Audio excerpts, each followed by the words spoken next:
Saudara-saudariku yang dikasihi Tuhan, selamat Paskah. Selamat bertemu kembali dalam renungan harian Katolik.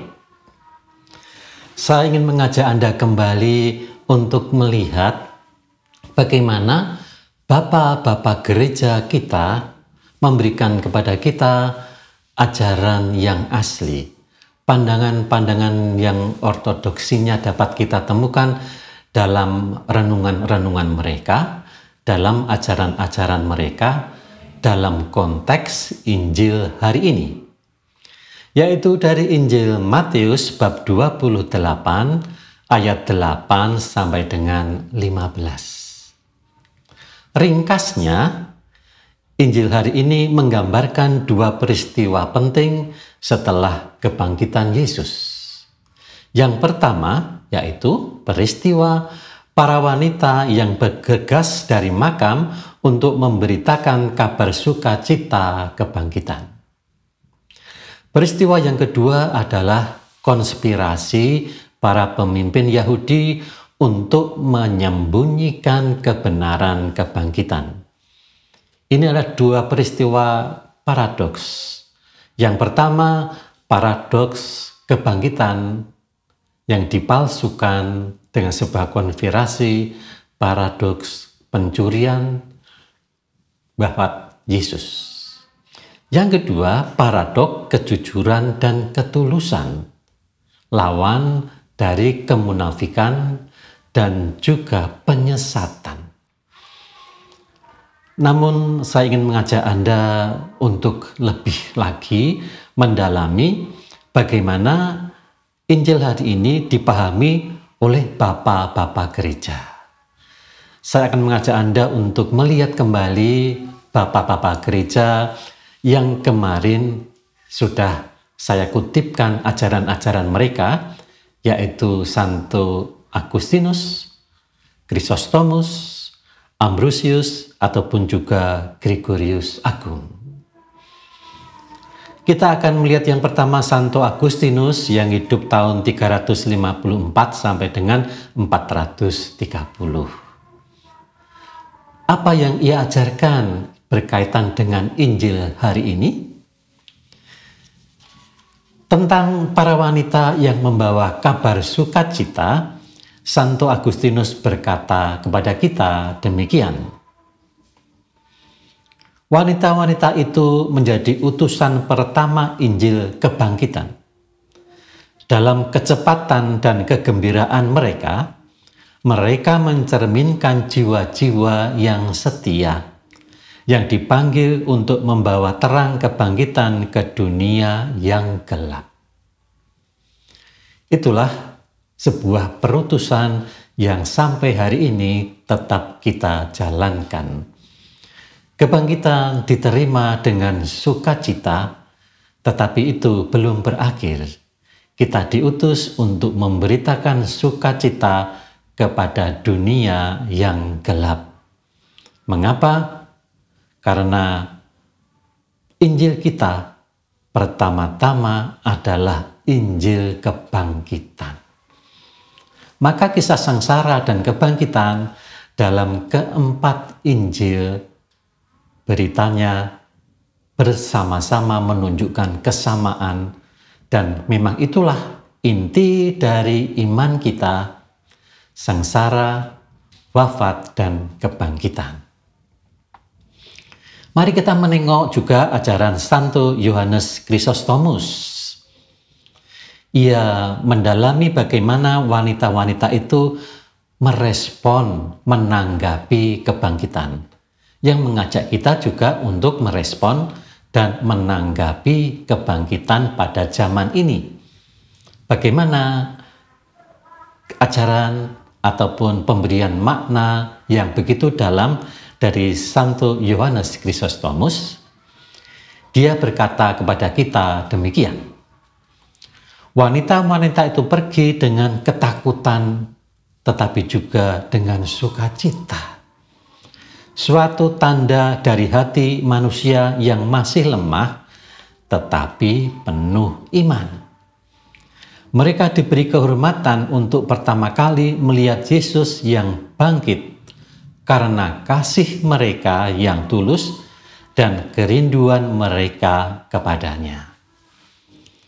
Krisostos mengajak kita untuk melihat realitas kelemahan hidup kita, realitas dosa-dosa kita.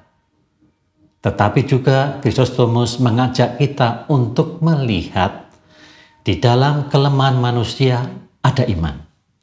Di dalam dosa manusia, manusia tetap memiliki iman. Dan itulah yang menjadi kekuatan juga bagi para wanita yang lemah, ada dalam ketakutan dan sukacita, tetapi juga dengan iman. Maka mari di zaman ini kita juga melihat hal itu. Kita melihat diri kita memang sering lemah, sering berdosa, tetapi di dalam kelemahan itu ada sukacita. Di dalam kelemahan itu ada kabar gembira, dan terutama ada iman.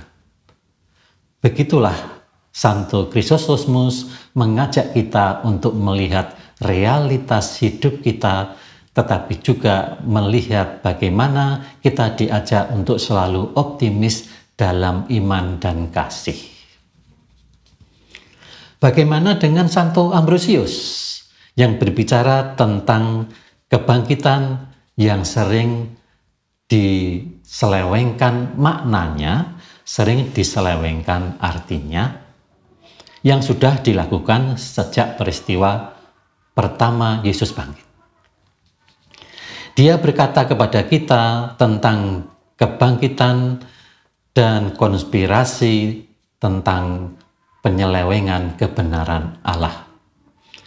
Dia berkata kepada kita demikian: kebohongan para penjaga adalah gambaran dari kegelapan dunia yang mencoba menutupi terang Kristus. Tetapi kebenaran kebangkitan tidak dapat dibungkam oleh kebohongan manusia, karena kebenaran berasal dari Allah.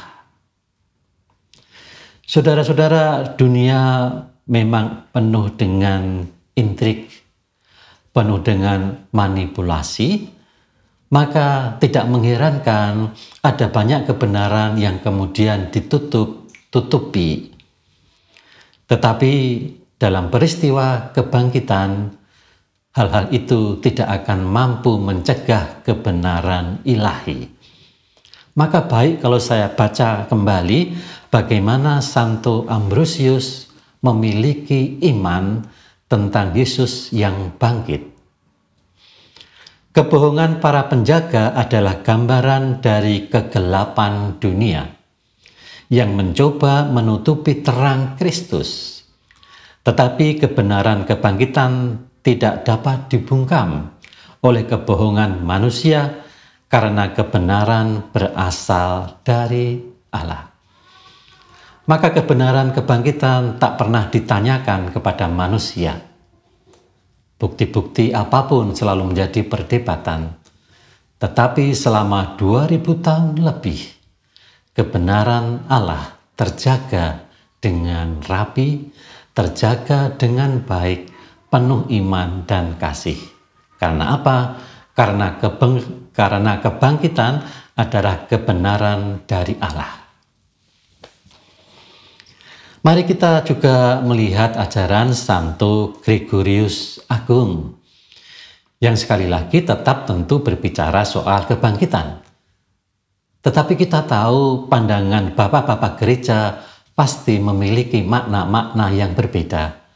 Disitulah kita bisa belajar menemukan kekayaan makna, menemukan ajaran-ajaran yang ortodoksinya bisa kita temukan kembali di zaman ini, masa 2000 tahun lebih dari masa kebangkitan Tuhan kita Yesus Kristus. Santo Gregorius Agung berbicara tentang kebangkitan sebagai kemenangan kebenaran. Bagaimana ia mengajar kita? Ia berkata kepada kita demikian: Mereka yang menyaksikan kebangkitan tetapi memilih untuk menyebarkan kebohongan menunjukkan kelemahan hati manusia yang terikat oleh kepentingan duniawi. Namun iman gereja tetap berdiri karena fondasinya adalah kebenaran Kristus. Saudara-saudari yang dikasihi Tuhan, inilah yang menjadi kekuatan kebenaran kebangkitan Kristus yang sering disebarkan dengan sebuah penyelewengan ataupun kebohongan. Anda tidak usah merasa kecewa dengan hal itu, karena Santo Gregorius Agung sudah mengingatkan kita. Mereka yang menolak kebangkitan, mereka yang menyelewengkan makna kebangkitan, menunjukkan kelemahan hati manusia yang terikat oleh kepentingan duniawi.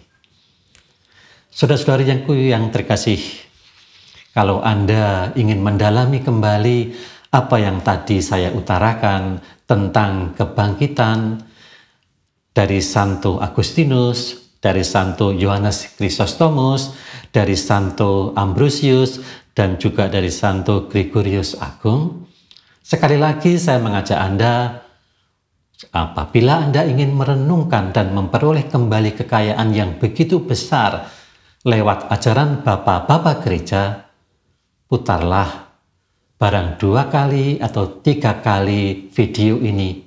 Coba Anda renungkan secara pribadi dan temukan kekayaan-kekayaan di dalamnya. Saya yakin Anda akan menemukan makna-makna yang lebih besar daripada yang tadi saya hanya kutipkan dan saya beri komentar-komentar singkat. Saya yakin Anda mampu menemukan kekayaan rohani yang besar di dalamnya. Selamat mencoba, selamat merenung, selamat menemukan kekayaan rohani dari Bapak-Bapak gereja kita. Amin.